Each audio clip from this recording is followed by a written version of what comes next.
It's rare for a company to come up with a concept like Super Mario Maker, handing the reins of the most popular video game franchise in the world over to players and allowing them to make the levels of their dreams seems like such a risk to take.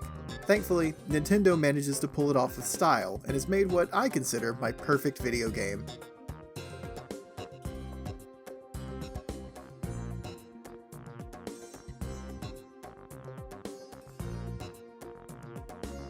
Super Mario Maker originally released for the Nintendo Wii U, and it was one of the top titles for the system, selling over 4 million copies, being topped by only Super Smash Bros. And Mario Kart. Hundreds of thousands of levels were created by players, leading to endless hours of fun. With the release of Super Mario Maker 2 on the Nintendo Switch, a much larger portion of players could experience all of the fun that the Wii U original offered, but with a greater selection of tools and toys to play with. If you're not familiar with Super Mario Maker, it's essentially a toolkit that allows you to create exactly the Mario levels of your dreams, or your friends' nightmares. Using the tools in the game, you can place blocks, items, enemies, and terrain onto a blank canvas, and then share your brand new level online with your friends through the use of a short 9-digit code. The original Wii U game relied almost entirely on player-created levels to provide the content, but Super Mario Maker 2 includes over 100 single-player campaign levels that you can play even if you don't have an internet connection. They're framed within a fun campaign mode that has you rebuilding Princess Peach's castle. These levels teach you not only clever ways to use all of Mario's moves and abilities, but also work as a showcase to introduce you to all of the different tools available for level creation. And creating levels in Super Mario Maker 2 really is the star of the show. You can use over 140 different elements within 5 different themes based on previous Mario games.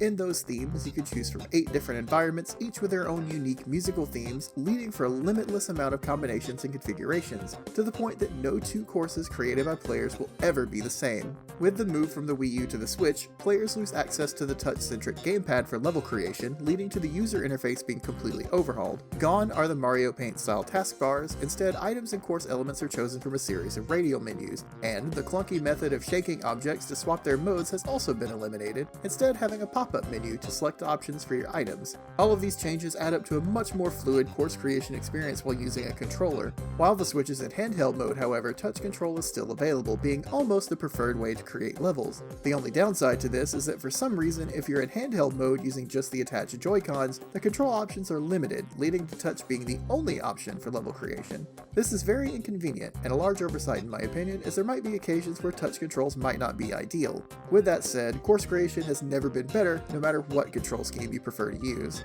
But what do you do with the courses created in the game? Super Mario Maker 2 has a wide selection of options for playing those levels, whether it's through sharing level codes with your friends or social media, or playing the endless challenge modes. Mario Maker has an algorithm that divides levels up into 4 distinct difficulty levels based on the level's clear rate. Then those levels are put into 4 similarly named queues: Easy, Normal, Expert, and Super Expert.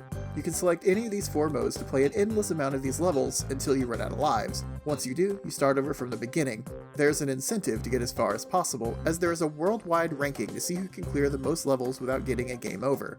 Chasing that number 1 position is quite addictive, and it gives a much better incentive to play each mode than the original game's 100 Mario Challenge.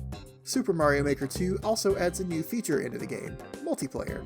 You can choose to play a level in either Versus or Co-op, with worldwide rankings for both. Versus mode allows you and 3 random players to race to the flagpole at the end of the level. First place wins and earns ranking points, while the other 3 players lose ranking points based on their placement within the level. Co-op multiplayer allows you and 3 random players to play a single level, solving puzzles that would otherwise be impossible alone. If one player makes it to the end, you're a success, and you all earn ranking points.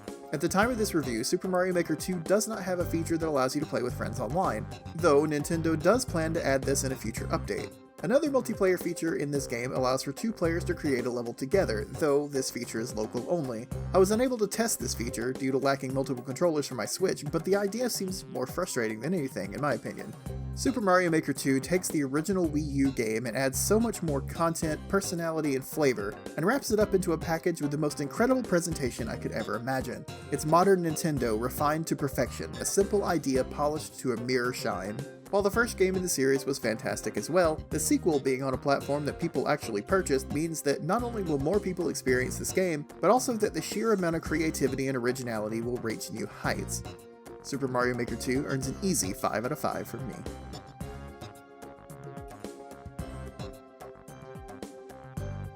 Hey, thanks for checking out this review. If you enjoyed what you watched, make sure you click the like button and give us a subscribe. But if you want to see even more, including the full written review, go check out the website at www.thenerdstash.com.